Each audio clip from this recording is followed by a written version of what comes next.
అంటే ఇప్పుడు పోదామా మరి జనాల మధ్యలోకి, జనాల దగ్గరకు పోదాం. ఇప్పుడు మీరు చెప్పిన మాటలు నిజమైతే, మీరు అన్న మాటలు నిజమైతే జనాలతో మాట్లాడి తెలుసుకునే ప్రయత్నం చేద్దాం. జనాల గురించి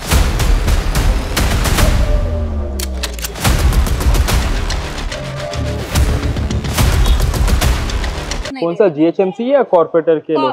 नहीं, कॉर्पोरेटर को हम लोग कर रहे, वो लोग यहाँ से ही जाते, उनके जो भी है असिस्टेंट्स वगैरह यहाँ से देखते जाते। ओके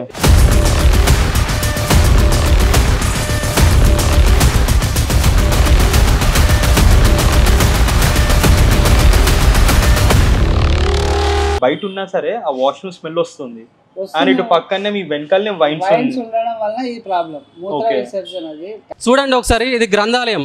దాదాపుగా ఎంతో మంది చదువుకోవాల్సిన ఇది ఒక మెయిన్ సెంటర్ ఏరియాలో ఉంది.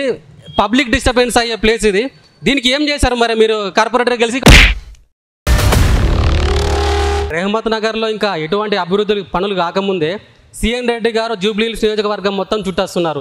ఏంటి అసలు జూబ్లీహిల్స్ నియోజకవర్గం చుట్టి రావడానికి కారణం ఏందని? గతంలో కంటెస్ట్ చేసిన వాళ్ళ పేర్లు కూడా ఉన్నాయి. అందులో సీఎన్ రెడ్డి గారి పేరు కూడా వినపడుతుందని ఒక చిన్న వార్త వచ్చింది.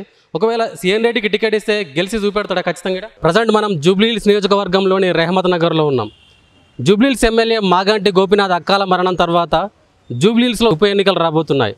ఈ ఉప ఎన్నికలను ఇప్పటికే అధికార కాంగ్రెస్ పార్టీ ఎంతో ప్రతిష్టాత్మకంగా తీసుకుంది. ఇప్పటికే 3 మంత్రులను కూడా ఇన్ఛార్జీలుగా ఇక్కడ ప్రకటించడం జరిగింది. అసలు ఏం జరుగుతుంది జూబ్లీహిల్స్లో? మరి గత 10 ఏళ్లలో ఏమైనా అభివృద్ధి జరిగిందా? ఇప్పుడు కాంగ్రెస్ పార్టీ ఇక్కడ జూబ్లీహిల్స్లో గెలిస్తే ఏమైనా అభివృద్ధి జరగబోతుందా? తెలుసుకునే ప్రయత్నం చేద్దాం. ప్రజెంట్ మనతో పాటు రెహమత్ నగర్ కార్పొరేటర్ సీఎన్ రెడ్డి గారు ఉన్నారు. నమస్తే అన్న, ఎట్లుందన్న జూబ్లీహిల్స్? డెఫినెట్గా జూబ్లీహిల్స్లో అధికార పార్టీ కాంగ్రెస్ పార్టీ జెండా ఎగిరబోతుంది. ఎందుకంటే గత ప్రభుత్వంలో ఇక్కడ జరిగిన పనుల కంటే వాళ్ళు పెట్టిన బోర్డులు ఎక్కువ ఉన్నాయి. వాళ్ళు చేసిన పనుల కంటే శాంక్షన్ చేసే బోర్డుల ప్రచారం ఎక్కువైంది తప్ప ఇక్కడున్న బస్సీలో కావచ్చు, ఇక్కడున్న ఎక్కువ స్లమ్, జూబ్లీహిల్స్ పేరుకు మాత్రమే జూబ్లీహిల్స్, స్లమ్మే ఎక్కువ భాగం ఉంది. కాబట్టి ఇక్కడ మీరు తీసుకున్నట్లయితే వాటర్ ప్రాబ్లమ్స్ కావచ్చు, డ్రైనేజ్ ఇష్యూస్ కావచ్చు, ఇతరతర మౌలిక సదుపాయాలైన కమ్యూనిటీ హాల్స్ ఇష్యూస్ కావచ్చు, ఇవన్నీ కూడా గత ప్రభుత్వంలో పెండింగ్ పడ్డ పనులు ఎక్కువ ఉన్నాయి. కాబట్టి గౌరవ ముఖ్యమంత్రి వర్యులు రేవంత్ రెడ్డి గారి ఆధ్వర్యంలో కాంగ్రెస్ పార్టీలో పాలనలో ఇప్పుడిప్పుడే ఇక్కడ ఈ నియోజకవర్గంలో కావచ్చు, గ్రేటర్ హైదరాబాద్ పరిధిలో కావచ్చు పనులు అనేది త్వరగా జరుగుతున్నాయి. పబ్లిక్ కావాల్సిన పనులు ముఖ్యంగా రోడ్లు, సెవరేజ్, అదేవిధంగా వాటర్ సమస్యలు ఇప్పుడిప్పుడే తీర్చే విధంగా ఈ ప్రభుత్వం ముందుకెళ్తుంది. కాబట్టి ఈ నియోజకవర్గంలో కూడా గతంలో కంటే ఈ మధ్య జరిగే అభివృద్ధి పనులు ఈ 1.5 ఇయర్లో జరిగిన పనులే ఎక్కువ ఉన్నాయి. కాబట్టి డెఫినెట్గా ప్రజలు కాంగ్రెస్ పార్టీని ఆదరిస్తారు. ఇక్కడే ఎక్కువ. మీరు గతంలో బీఆర్ఎస్ పార్టీ నుండి రిప్రజెంటర్గా గెలిచిన పరిస్థితి ఇక్కడ ఎందుకు మళ్ళీ బీఆర్ఎస్ నుంచి కాంగ్రెస్ పార్టీకి వచ్చారు? అది కూడా ఎలక్షన్ల ముందు. అంటే ఏ ధైర్యంతో ఈ కాంగ్రెస్ పార్టీలోకి రావడం జరిగింది? ఇక్కడ ఒక వ్యవస్థ అనేది ఒక రాజరిక వ్యవస్థ అయినప్పుడు, ఈ ప్రజాస్వామ్య విలువలు మర్చిపోయినప్పుడు, ఆ రాజరికం ఒక రాజు, చక్రవర్తి, సామంతులు అనే విధంగా ఒక ప్రజాస్వామ్యంలో ఒక చక్రవర్తి విధానం జరిగే సందర్భంలో ఈ రాజరికం, చక్రవర్తి విధానం మాకు నచ్చలేక ఒక ప్రజాస్వామ్య విలువలున్న ఒక ప్రజాపాలనలో ప్రజాపాలనలో కొనసాగే పార్టీ ఏదైనా ఉందంటే కాంగ్రెస్ ప్రభుత్వం, కాంగ్రెస్ పార్టీ అని చెప్పేసి భావించి ఆ రోజు అధికారం లేని రోజు వచ్చిన టీం మా టీం. ఈ గ్రేటర్ హైదరాబాద్ పరిధిలో ఏకైక కార్పొరేటర్ అధికారంలో లేనప్పుడు అధికారంలో లేని పార్టీలోకి అంటే బీఆర్ఎస్ పార్టీ నుండి కాంగ్రెస్ పార్టీకి వచ్చిన వ్యక్తిగా నేను చెప్తున్నా. అంటే అభివృద్ధి కోసం కాంగ్రెస్ పార్టీలోకి వచ్చినా అని చెప్తున్నారు. బట్ ఇక్కడ ఎటువంటి అభివృద్ధి జరిగింది? ఇక్కడ మేము రెహమత్ నగర్ ప్రజలతో మాట్లాడినాం. సీఎన్ రెడ్డి గారు ఇక్కడ కార్పొరేటర్గా ఉన్నారు, కానీ మమ్మల్ని పట్టించుకోవట్లేదు. మా రోడ్లు అట్లే ఉన్నాయి, మా డ్రైనేజీలు అట్లే ఉన్నాయి, ఎవరు బాగా చేస్తారని పోయి అడుగుతా కూడా సీఎన్ రెడ్డి గారు కనీసం మాకు ఎటువంటి రెస్పాన్స్ ఇస్తలేడని చెప్పేసి ప్రజలు మాట్లాడుతున్న పరిస్థితి. ఇప్పుడు నేను ఎక్కడో ఇంట్లోనో ఆఫీస్లోనో ఎక్కడో కూర్చొని మాట్లాడతలేను. రెహమత్ నగర్ నడి చౌరాస్తాలో నిలబడి మాట్లాడుతున్నా. ఇప్పుడు మీరు నిలబడ ఈ చౌరాస్తా కూడా నా హయాంలో డెవలప్ అయింది. ఇక్కడ ఏం డెవలప్ అయిందన్నా? చుట్టూ ఇదంతా ఏం డెవలప్ అయింది చెప్పండి. అప్పుడు ఇక్కడ ఈ వైన్ షాప్ ఏదైతే ఉందో, వైన్ షాప్ పెట్టద్దు, వైన్ షాప్ ఇక్కడ పెట్టకూడదు, ఇక్కడ ఉన్న మహిళలకు కావచ్చు, ఇక్కడ ఉన్న ప్రజలకు ఇబ్బంది అవుతుందని పోరాడిన వ్యక్తి నేను. వైన్ షాప్ షటర్ చేసినా కూడా డే టైంలో షటర్ క్లోజ్ చేసిన వ్యక్తి సీఎన్ రెడ్డి కార్పొరేటర్, ఏకైక వ్యక్తి ఇక్కడ. నేను కావచ్చు, మా టీం కావచ్చు, మేమందరం. ఇప్పుడు మీరు నిలబడ ఇది కూడా లైబ్రరీకి ఇలా కాంపౌండ్ వాళ్ళు ఉండే, అప్పుడు ఈ చౌరాస్తా కూడా ఇంకా ఇరుకగా ఉండే. దీన్ని కూడా నేను వచ్చిన తర్వాత ఇప్పుడు నిలబడే ఇది కావచ్చు, ఇవన్నీ కూడా నా హయాంలో చేసిన డెవలప్మెంట్. ఆ వైన్ షాప్ కూడా ఇక్కడ తీసేయాలి, ఇక్కడ ఉన్న ప్రజలకు ఇబ్బంది కలుగుతుంది, ఇక్కడ వైన్ షాప్ పెట్టద్దు అని చెప్పిన ఏకైక వ్యక్తి నేను. కాకపోతే అప్పటి ప్రభుత్వంలో కొంతమంది కుట్రదారుల వల్ల వైన్ షాప్ పెట్టారు.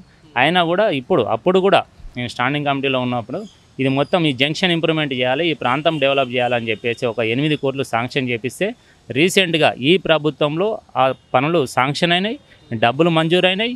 ఇప్పుడు ఉన్న బెనిఫిషియరీ అంటే ఎవరైతే హౌస్ హోల్డ్స్ ఉన్నారో వాళ్ళకి అమౌంట్ పే చేయడానికి సిద్ధంగా ఉంది. వాళ్ళకు ఒకసారి అమౌంట్ పే చేసిన తర్వాత 1 మంత్లో ఈ పనులు కూడా స్టార్ట్ చేస్తాం. ఇక్కడ జంక్షన్ ఇది జూబ్లీ హిల్స్ బై ఎలక్షన్స్ రాబోతున్నాయి కాబట్టి కాంగ్రెస్ పార్టీ ఆడుతున్న నాటకం అని ఇటు బీఆర్ఎస్ వాళ్ళు చెప్తున్న పరిస్థితి. అది 100కి 100% తప్పు. ఎందుకంటే ఈ ఎలక్షన్ రాకముందు నుండి అభివృద్ధి పనులు ఏ విధంగా ఇప్పుడు మనం ముందుకు చూస్తాం. కొన్ని ఇక్కడ ఉన్న ఫంక్షన్ హాల్ కావచ్చు, మల్టీపర్పస్ ఫంక్షన్ హాల్ గత ప్రభుత్వంలో శాంక్షన్ అయింది. దాని పనులు ఎక్కడున్నాయి అక్కడే ఉండే. ఎలక్షన్ రాకముందే ₹1 శాంక్షన్ చేసిన ఘనత ఈ రేవంత్ రెడ్డి గారి ప్రభుత్వానికి దక్కుతుంది, కాంగ్రెస్ పార్టీకి దక్కుతుంది. మనం ఒక గ్రౌండ్ ఉంది, గ్రౌండ్లో ఓపెన్ జిమ్ ఏర్పాటు చేసిన 50 లక్షలతోటి. అదేవిధంగా గ్రౌండ్ డెవలప్మెంట్కి ₹1 ఇదంతా ఎలక్షన్ అంటే బై ఎలక్షన్ కాక అంటే ముందు పరిస్థితి చెప్తున్నాను. అదేవిధంగా గ్రేటర్ హైదరాబాద్ పరిధిలో మీరు ఏ కాంట్రాక్టర్ని టచ్ చేసినా చెప్తారు వాళ్ళ గత ప్రభుత్వంలో బిల్స్ ఏ విధంగా పెండింగ్ ఉండే, ఈ ప్రభుత్వం వచ్చినాక దశల వారీగా ఏ విధంగా వాళ్ళకు పే చేస్తున్నారు, ఏ విధంగా చెల్లిస్తున్నారు అనేది మీరు ఒక్కొక్కటిగా తీసుకున్నట్లయితే అప్పుల రాష్ట్రం నుండి దాదాపుగా 8 లక్షల కోట్ల అప్పు చేసిన రాష్ట్రాన్ని ఇప్పుడిప్పుడే ముందుకు తీసుకెళ్ళిన వ్యక్తి ఒక గౌరవ ముఖ్యమంత్రి రేవంత్ రెడ్డి గారికే దక్కుతుంది ఆ ఘనత. సంక్షేమ పథకాలను కొనసాగిస్తూ అభివృద్ధిని కొనసాగిస్తూ ఒక్కొక్కటిగా ముందుకెళ్తున్న వ్యక్తి గౌరవ ముఖ్యమంత్రి వాళ్ళు రేవంత్ రెడ్డి గారు కాబట్టి ఇక్కడ ఇంకా దశల వారీగా అభివృద్ధి కొనసాగుతూనే ఉంటాయి. రెహమత్ నగర్లో ఇంకా ఎటువంటి అభివృద్ధి పనులు కాకముందే సీఎన్ రెడ్డి గారు జూబ్లీ హిల్స్ నియోజకవర్గం మొత్తం చుట్టేస్తున్నారు. ఏంటి అసలు జూబ్లీ హిల్స్ నియోజకవర్గం చుట్టి రావడానికి కారణం ఏందని అడుగుతున్నారు. ఇక్కడ స్థానిక నాయకుడిగా ఈ జూబ్లీ హిల్స్ మీద పట్టున్న వ్యక్తిగా చెప్తున్నా. రెహమత్ నగర్ డివిజన్లో గతంలో ఎట్లుండే 4 సంవత్సరాల క్రితం రెహమత్ నగర్ డివిజన్ చూస్తే ఏ విధంగా ఉంది, 4 సంవత్సరాల తర్వాత ఈ రోజున చూస్తే రెహమత్ నగర్ డివిజన్ ఏ విధంగా దశల వారీగా అంటే నేను ఒకటే రోజు ఇట్లా మారుతుందని నేను చెప్పను, కానీ నా హయాంలో ఎంత పర్సెంటేజ్ మారిందని నేను చెప్పగలుగుతా. ఎక్కడనైనా రెహమత్ నగర్ చౌరస్తా నుండి ఎక్కడికి వెళ్ళినా కూడా ఇప్పుడు కార్మిక నగర్ కావచ్చు, అదేవిధంగా ఎస్పీఆర్హెచ్ గ్రౌండ్ కావచ్చు, వినాయక నగర్ చౌరస్తా వినాయక నగర్ రోడ్ కావచ్చు, బంగారు మైసమ్మ టెంపుల్ రోడ్ కావచ్చు, దయానంద్ గల్లీ కావచ్చు, అదేవిధంగా సమోసా గల్లీ కావచ్చు, ముందుకెళ్తే గ్రౌండ్లో ఉన్న ఓపెన్ జిమ్ కావచ్చు, అదేవిధంగా మల్టీపర్పస్ ఫంక్షన్ హాల్ కావచ్చు. ఇక్కడ డెవలప్ సీఎన్ రెడ్డి గారు ఆధ్వర్యంలో అంటారా? 100%. నేను కార్పొరేటర్ అయిన తర్వాత మొత్తం కూడా నా అంటే నేను కార్పొరేటర్ అయిన తర్వాత నా ఆధ్వర్యంలో జరిగిన పనులు ఇవి మొత్తం కూడా. మోడల్ అంగన్వాడీ కావచ్చు, గతంలో మీరు అంగన్వాడీలు ఏ విధంగా ఉండే సిఎస్ఆర్ ఫండ్స్ కింద ఒక మోడల్ అంగన్వాడీని ఏర్పాటు చేసిన ఇక్కడ గ్రేటర్ పరిధిలో మొట్టమొదటి అంగన్వాడీ మోడల్ అంగన్వాడీ నాటుకో ఆధ్వర్యంలో ఏర్పాటు చేసినాం. ఇక్కడ మోడల్ అంగన్వాడీ కూడా చూపిస్తాం మీకు. అదేవిధంగా వాటర్ రిజర్వాయర్ కావచ్చు, అదేవిధంగా కమిటీ హాల్స్ చాలా వరకు అంటే ఈ అభివృద్ధి కార్యక్రమాలు గతంలో కంటే నా హయాంలో ఎక్కువ జరిగినవి. ఎందుకు మరి ప్రజలు రెహమత్ నగర్ ప్రజలు సీఎన్ రెడ్డికి వ్యతిరేకంగా ఉన్నారు, రెహమత్ నగర్ ప్రజలు సీఎన్ రెడ్డి మీద విరుచుకపడుతున్న పరిస్థితి కనిపిస్తుంది? మీరు అన్నంత మాత్రాన అది కాదు. ఒక అంటే నేను చెప్తున్నా, మీరు ఒకరు కోడై కూర్చున్నట్టు మీరు ఇది చేస్తున్నారు. మీరు ఫస్ట్ మీడియా మీరు చెప్తున్నారు, అది నాకు ప్రజలు ఎవరు కూడా వ్యతిరేకంగా లేదు. మేము తీసుకోవతాం మిమ్మల్ని నేను ఛాలెంజ్ చేస్తా సీఎన్ ఛాలెంజ్కి సిద్ధం. నేను ఛాలెంజ్ చేస్తా. నేను డెఫినెట్గా ఇక్కడ 1000 ఇండ్లు కన్స్ట్రక్షన్ చేసిండు, ఎవరి దగ్గర వసూలు చేసిండా, ఏకైక నిజాయితీ గల వ్యక్తిని నేను. ఇక్కడ లీడర్ కావాల్సిన ఇంకా లక్షణాలు ఏం కావాలి, నేను డెవలప్ చేసిన ప్రభుత్వ పథకాలను అమలు పరిచిన, ఇక్కడ రేషన్ కార్డు లేని వాళ్ళకి ఈ మధ్య అంటే కాంగ్రెస్ ప్రభుత్వం వచ్చిన తర్వాత రేషన్ కార్డులు ఇప్పించిన, ఇక్కడ ఉన్న రేషన్ కార్డులు అప్లై చేసుకున్న ప్రతి లబ్ధిదారునికి రేషన్ కార్డు వచ్చినాయి ఈ ప్రభుత్వంలో. 10 ఏళ్ళ నుండి రాని వాళ్ళకి ఇప్పుడు వచ్చినాయి. అది అర్హత ఎవరైతే ఉన్నారో అర్హులందరికీ వచ్చినాయి రేషన్ కార్డులు. ఇంకెవరన్నా రాకుంటే అప్లై చేసుకోవచ్చు, ఇప్పిస్తాం. అంటే ఇక్కడ ముఖ్యంగా జూబ్లీ హిల్స్ నియోజకవర్గానికి సంబంధించి ముస్లిం పాపులేషన్ ఎక్కువగా ఉంటుంది. వాళ్ళకు ప్రధాన సమస్య గ్రేవ్యార్డ్. దానికి సంబంధించి ఎందుకు కాంగ్రెస్ పార్టీ అధికారం ఏర్పడించాలి ఇంతవరకు ఒక్క మాట కూడా చెప్పలేని పరిస్థితి కనబడుతుంది. ఏం చెప్తారు దాని గురించి? డెఫినెట్గా గ్రేవ్యార్డ్ గురించి ప్రభుత్వం ఆలోచిస్తుంది. అది నా పరిధిలోని అంటే నేను తీర్చేంత స్తోమత నా దగ్గర ఉండదు. అంటే అధికారుల దృష్టికి తప్పకుండా తీసుకెళ్ళినాం. మొన్న కూడా మంత్రివర్యులు వివేకన్న గారికి, పొన్నమన్న గారికి దృష్టికి తీసుకెళ్ళినాం.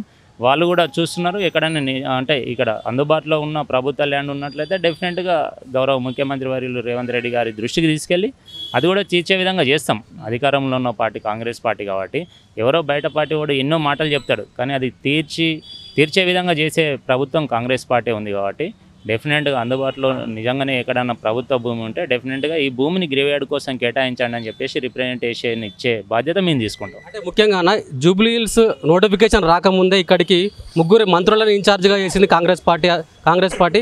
మరియు రీసెంట్గా ఈ వరదలకైనా సరే నీట మునిగిన లోతట్టు ప్రాంతాలకు డైరెక్ట్ రేవంత్ రెడ్డి గారు, ముఖ్యమంత్రి రేవంత్ రెడ్డి గారు యాక్సెస్ సిఎన్ రెడ్డి గారికి డైరెక్ట్ ఎవ్వరు అంటే జూబ్లీహిల్స్ నాయకులు ఎవ్వరు లేకున్నా కూడా సిఎన్ రెడ్డి గారు ముఖ్యమంత్రి రేవంత్ రెడ్డితో పర్యటించిన పరిస్థితి కనిపించింది.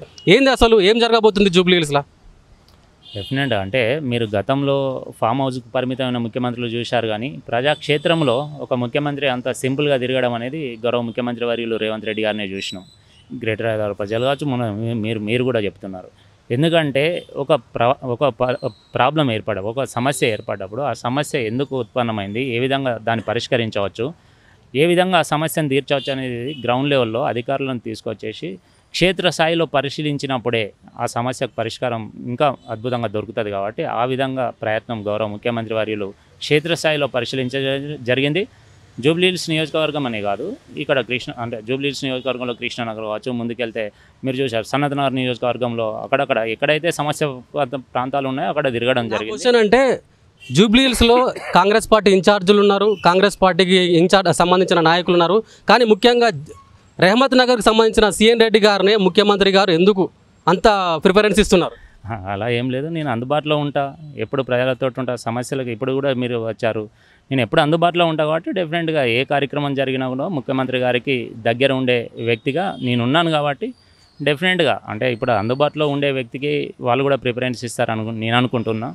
సరే, అది ఏది ఏమైనా కూడా గౌరవ ముఖ్యమంత్రి వర్యులు నాకు ఇచ్చే ఆ యొక్క ఇది ఉంది కాబట్టి డెఫినెట్గా అదొక మంచి కోణంలో చూస్తాను నేను, అంతే తప్ప దాన్ని వేరే ఏం కామెంట్ చేయలేను నేను. అంటే ఇప్పుడు పోదామా మరి జనాల మధ్యలోకి, జనాల దగ్గరకు పోదాం. ఇప్పుడు మీరు చెప్పిన మాటలు నిజమైతే, మీరు అన్న మాటలు నిజమైతే జనాలతో మాట్లాడి తెలుసుకునే ప్రయత్నం చేద్దాం. జనాల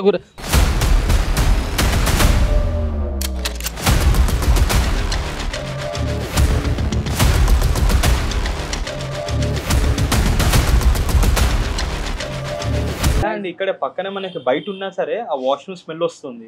అండ్ ఇటు పక్కనే మీ వెనకాలనే వైన్స్ ఉండడం వల్ల ఈ ప్రాబ్లం మూత్ర విసర్జన. అది చాలా అంటే అరే తెరవాలి లైబ్రరీ అని లేపి తెరిచాయి పేపర్లో. 19th చాలా ఉన్నాయి, పేజీ నిండిపోయింది. గ్రంథాలయ సేవలు విస్తృతం. ఓకే, ఎంత మీడియా కవర్ చేస్తారు సరే ఎవరు పట్టించుకోవట్లేదు. మందుబాబులు అడ్డగా లైబ్రరీ ఆవరణ. కార్పొరేటర్ సిఎన్ రెడ్డి గారి సవాల్కి మనం ఇక్కడ గ్రంథాలయం పక్కన ఉన్న ప్లేస్కు రావడం జరిగింది. సో మాట్లాడదాం, చూద్దాం, ఈ ప్లేస్ను ఒకసారి వాళ్ళకి చూపెట్టే ప్రయత్నం చేద్దాం. సిఎన్ రెడ్డి గారు చూడండి ఒకసారి, ఇది గ్రంథాలయం.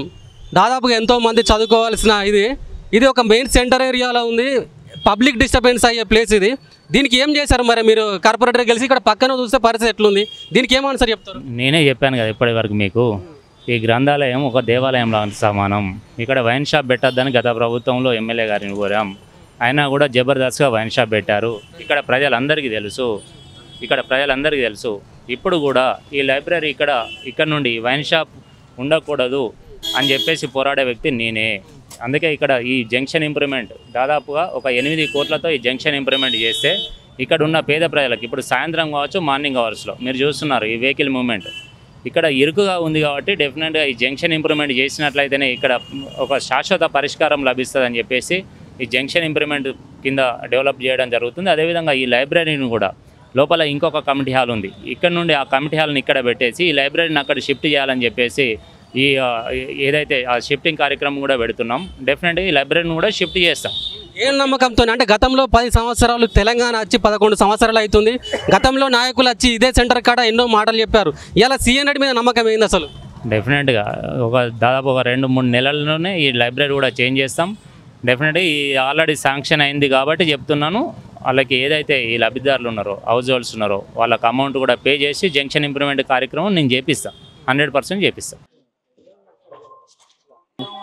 पानी आया तो कुछ भी देखते नहीं, कुछ नहीं, पहले आके देखते, उसके बाद में हम लोग जाके फोन करे तो फोन से रेस्पॉन्स नहीं। कौन सा जीएचएमसी या कॉर्पोरेटर के लोग? नहीं, कॉर्पोरेटर को हम लोग कर रहे, वो लोग यहाँ से जाते, उनके जो भी है असिस्टेंट्स वगैरह यहाँ से देखते जाते, लेते बोलते, लेकिन वो एक्शन अभी हो गया, कब समर में स्टार्ट हुआ ये। ఇక్కడ ఒక అలిగేషన్ వచ్చేసింది, సిఎన్ రెడ్డి గారు వాళ్ళు ఉన్న ఏరియా గల్లీలో రోడ్డు మంచిగా ఉంది, పక్క గల్లీలో మంచిగానే ఉంది, కానీ ఇక్కడ బస్తీకి వచ్చేసరికి అంటే కొంచెం డౌన్కి వచ్చేసరికి ఇక్కడ రోడ్డు లేదు, కేవలం వాళ్ళ వరకే మంచిగా చేసుకుంటున్నారని చెప్పేసి ఒక ప్రతిపాదన వచ్చింది.